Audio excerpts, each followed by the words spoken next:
अमीर होने पर घमंड था। वहीं दूसरी तरफ एक राजू नाम का लड़का था। वो गरीब था जो अपने पिता के साथ रिक्शे में आया करता था। सुमित हमेशा उस गरीब राजू को उसकी गरीबी के लिए चिढ़ाया करता था।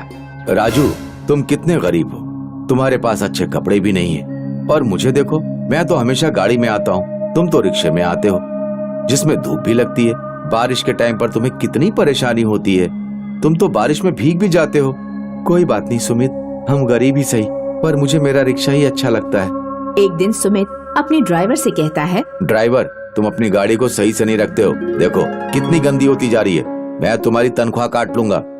नहीं साहब, ऐसा मत करना, मैं कल ही इस गाड़ी को अच्छी तरह से साफ कर लूंगा। तभी रास्ते में उसे अपने एक क्लास का गरीब लड़का मिलता है। सुमित, अगर तू स्कूल की तरफ जा रहा है तो रुक जा, मैं तेरे साथ चलता हूँ, दोनों ही साथ चलेंगे। सुमित बेमन से उसे अपनी गाड़ी में बैठा लेता है और स्कूल पहुँच जाता है।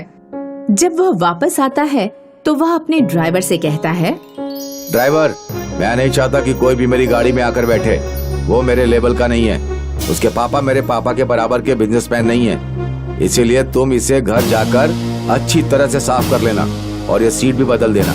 पता नहीं इतने छोटे लोग मेरी सीट पर कैसे बैठ जाते हैं। ठीक है मालिक। वह गाड़ी को ठीक कर लेता है और साफ भी करवा देता है। घर जाकर सुमित अपनी मम्मी से कहता है, मम्मी, आज वो नरेश मिला था, जबरदस्ती मेरी गाड़ी में बैठ गया, मुझे वो बिल्कुल भी पसंद नहीं है, मैंने गाड़ी की सीट ही बदलवा दी। तुमने तो ये बहुत अच्छा किया, इन लोगों से दूरी बनाकर ही रखा करो, वो हमारे लेवल के नहीं है। वहीं दूसरी ओर राजू अपने घर में अपने पापा से कहता है, पापा, आप हमारे लिए कितना काम करते हो, हमें पढ़ाते लिखाते हो, स्कूल भेजते हो।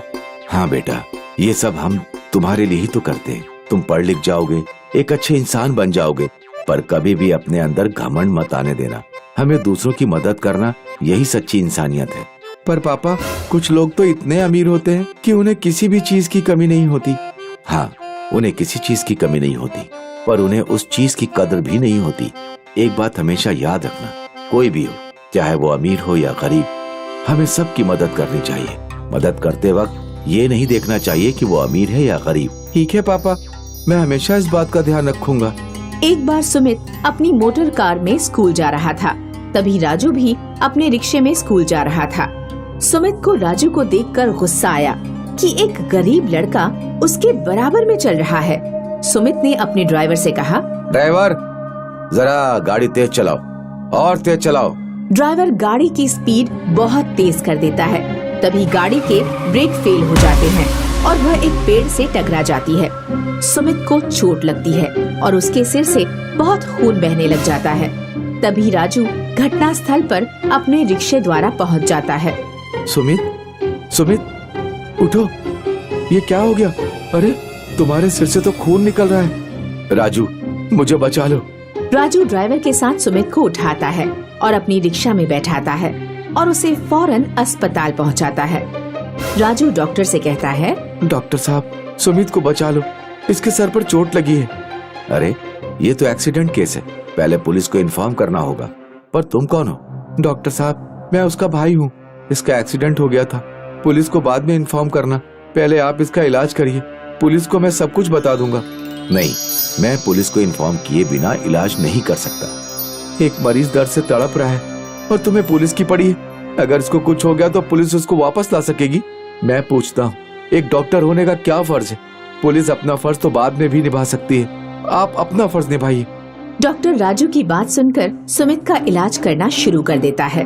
वहीं दूसरी ओर राजू सुमित के घर फोन पर उसके एक्सीडेंट की बात बता देता है, जिसकी वजह से सुमित के घर वाले हॉस्पिटल आ जाते हैं। सुमित को कुछ घंटे बाद होश आ जाता है। बेटा, कैसा है तू? अब कैसा महसूस हो रहा है? तूने तो मेरी जान ही निकाल दी थी। ये एक्सीडेंट हुआ कैसे? शायद इस छोटे लड़के राजू के कारण हुआ होगा। ये छोटे लोग होते ही ऐसे हैं। इसने गाड़ी देखी होगी और अपनी हरकत शुरू कर दी होगी। नहीं माँ, आज मैं जिंदा हूँ तो सिर्फ और सिर्फ राजू के कारण। अगर ये ना होता तो मैं वहाँ पर खून में लथपथ पड़ा हुआ होता। इसने अपने रिक्शे में मुझे समय पर अस्पताल पहुँचाया और मेरी जान बचाई, यहाँ तक कि ये मेरे लिए डॉक्टर से भी लड़ पड़ा। राजू, मुझे माफ कर दो, मैंने बिना सोचे समझे तुम्हें बहुत कुछ कहा। आज मेरे बेटे की जान सिर्फ और सिर्फ तुम्हारी वजह से बची है। तुमने अमीरी गरीबी का रिश्ता ना रखकर एक इंसानियत का रिश्ता रखा, और मैंने हमेशा अमीरी गरीबी का रिश्ता रखा। मुझे माफ कर दो राजू। हाँ राजू, हम अपने किए पर बहुत शर्मिंदा है। हमेशा हमने तुम्हारे सामने तुम्हारी गरीबी का एहसास दिलाया और अपनी अमीरी का घमंड किया। आज हमें अपनी गलती का एहसास है। मैं समझ चुका हूँ कि अमीरी गरीबी से बड़ी इंसानियत होती है। तुमने इंसानियत के नाते मेरी जान बचाई। तुम चाहते तो मेरे द्वारा किए गए दुर्व्यवहार के कारण मेरी जान भी ना बचाते और मुझे ऐसे ही छोड़कर चले जाते। तुम्हारा बहुत बहुत धन्यवाद राजू। धन्यवाद की जरूरत नहीं है, ये तो मेरा फर्ज था। मेरे बाबा ने मुझे हमेशा दूसरों की मदद करना सिखाया है, अमीरी गरीबी नहीं सिखाई। अमीरी गरीबी तो अपने नसीब से होती है, पर इंसानियत हर इंसान के अंदर होनी चाहिए। इंसानियत के बलबूते पर ही इंसान बड़ा और छोटा होता है। अब राजू और सुमित बहुत अच्छे दोस्त बन गए थे। एक साथ स्कूल जाते और एक साथ ही रहा करते थे। अब उन दोनों के बीच में अमीरी गरीबी का भेद नहीं था। वो अमीरी गरीबी भूलकर दोस्ती का रिश्ता रखते थे। महाराष्ट्र के विदर्भ